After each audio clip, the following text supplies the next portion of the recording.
ഞാനിപ്പോൾ എത്തിയിരിക്കുന്നത് വൈക്കത്തെ ബോട്ട് ജെട്ടിയിലാണ്. ഇവിടെ നിന്ന് ചേർത്തലയ്ക്കാണ് എൻ്റെ യാത്ര. ടിക്കറ്റ് ചാർജ് വെറും 6 രൂപ മാത്രം. അങ്ങനെ ബോട്ടിൽ കയറിയതിനു ശേഷം സൈഡ് സീറ്റ് ഒരെണ്ണം തിരഞ്ഞെടുത്തു. അവിടെ കാണുന്ന ആ ബിൽഡിംഗില്ലേ, അതിനപ്പുറം വൈക്കം ബീച്ചാണ്. ഒരുപാട് സ്റ്റാച്യൂസ് ഒക്കെ അവിടെ നിർമ്മിച്ചു വെച്ചിട്ടുണ്ട്. നല്ല ഭംഗിയുണ്ട് ഇത് കാണാനായിട്ട്. ഞാൻ ഈ ബീച്ചിൽ കുറച്ച് സമയം സ്പെൻഡ് ചെയ്തതിന് ശേഷമാണ് ബോട്ടിലേക്ക് കയറിയത്. ബീച്ച് എന്ന് പറയുമ്പോൾ നമ്മുടെ മനസ്സിൽ തെളിയിക്കുക കടൽ തീരമായിരിക്കും. ഇത് കടൽ തീരമല്ല, കായലാണ്. കേരളത്തിലെ ഏറ്റവും വലിയ കായലായ വേമ്പനാട്ട് കായൽ. കക്കകൾക്ക് ഏറ്റവും പ്രശസ്തമായ ഇവിടെ കുറച്ചു പേര് കക്ക വരുന്നുണ്ടായിരുന്നു. ഇതൊക്കെയായിരുന്നു ഈ ബീച്ചിലെ കാഴ്ചകൾ. അങ്ങനെ ഞാനിരിക്കുന്ന ബോട്ടിന്റെ ഡ്രൈവർ എത്തി. ബോട്ട് അങ്ങനെ സ്റ്റാർട്ട് ചെയ്തു. വൈക്കത്ത് നിന്ന് ചേർത്തലയ്ക്ക് സാധാരണയായിട്ട് ഞാൻ പോകാറുള്ളത് ബസ്സിനായിരുന്നു, തണ്ണീർമുക്കം ബണ്ട് വഴി. അത് വളരെ ചുറ്റാണ്. ഇത് കുറച്ചും കൂടി എളുപ്പമാണ്.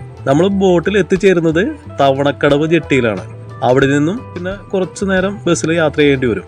ഈ ബോട്ട് ജേർണിക്ക് വേണ്ടി വരുന്ന സമയം 7 മിനിറ്റ് മുതൽ 10 മിനിറ്റ് വരെയാണ്. അങ്ങനെ നമ്മൾ തവണക്കടവിൽ എത്തിയിരിക്കുകയാണ്. ഇതൊരു കടവ് മാത്രമാണ്, ടൗൺ അല്ല. ബസ്സുകൾ കയറി ഇറങ്ങി പോകാനായിട്ട് ഒരു സ്റ്റാൻഡ് ഉണ്ട്. ഇനി ഇവിടെ നിന്നും ബസ്സിന് വേണം നമുക്ക് ചേർത്തലയിൽ എത്താൻ.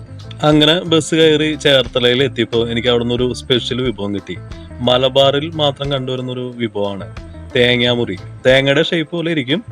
ഇത് അതിന്റെ ബ്രൗൺ കളറുള്ള ആ ഭാഗം കണ്ടില്ലേ, അത് മീറ്റാണ്.